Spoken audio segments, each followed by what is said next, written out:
Arnaud Trenta, bonjour. Bonjour. Vous êtes sociologue et chercheur à l'IRES et vous vous intéressez particulièrement à une catégorie de personnes, les aidants. Alors pour commencer, est-ce que vous pouvez nous expliquer quel est leur rôle et qui sont-ils exactement? Oui, alors quand on parle d'aidants, en général on fait référence à des personnes, souvent des femmes, qui aident leurs proches qui est en situation de dépendance, que ce soit pour handicap ou la perte d'autonomie avec le grand âge. Donc ce sont des membres de la famille, mais aussi des amis, voire des voisins. Alors il est assez difficile de parler globalement de la situation des aidants parce qu'il y a vraiment des réalités très diverses. Par exemple, on peut être considéré comme aidant lorsqu'on accompagne en moyenne 2 fois par mois son parent âgé dans des visites médicales, tout autant que si l'on accompagne au quotidien son conjoint dépendant, y compris en faisant la toilette.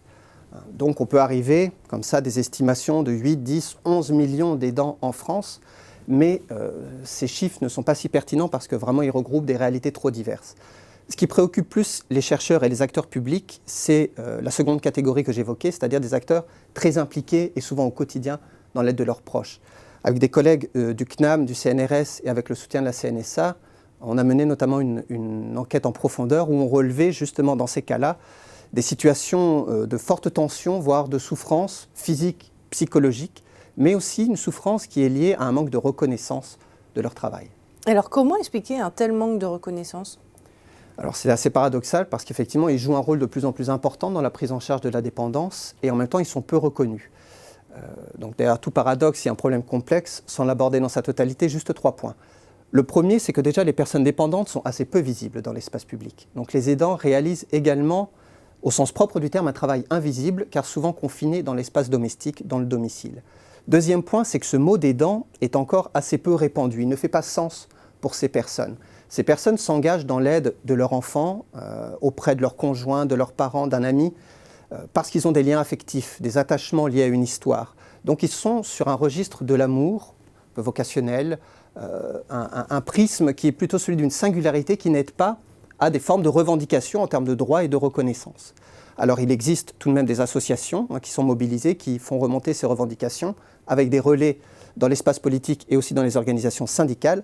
Mais, et c'est le troisième point, les responsables politiques agissent dans un contexte de fortes contraintes budgétaires et donc ils sont peu amènes de développer une politique ambitieuse de réponse aux besoins des personnes dépendantes et de reconnaissance du travail des proches aidants. À titre d'exemple, dans le handicap, les aidants familiaux peuvent être dédommagés à 3,90 € ou 5,84 € de l'heure selon qu'ils ont ou pas quitté l'activité professionnelle. Donc d'un point de vue cynique, on peut effectivement faire des économies en laissant les aidants travailler de manière invisible et à peu de frais. Alors justement, quelles seraient les formes de reconnaissance qu'on pourrait imaginer? Alors il en existe déjà, et il y a des chantiers ouverts et des dispositifs qui peuvent être développés. Par exemple, actuellement, le congé de proche aidant devrait être indemnisé, selon les annonces du ministère.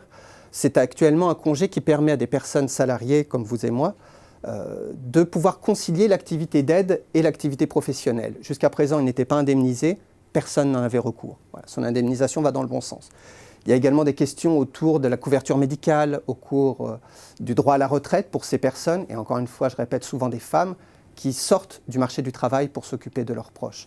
Mais au-delà de toutes ces mesures qui ciblent les proches aidants, je crois qu'une chose extrêmement importante est d'entendre que leur première revendication, ou du moins un besoin central des proches aidants, est que les services d'aide et les établissements qui accueillent la dépendance soient de bonne qualité et disponibles sur les territoires. Ce qui leur permettrait à eux de véritablement choisir de s'engager dans l'aide ou pas, et quelle activité, etc.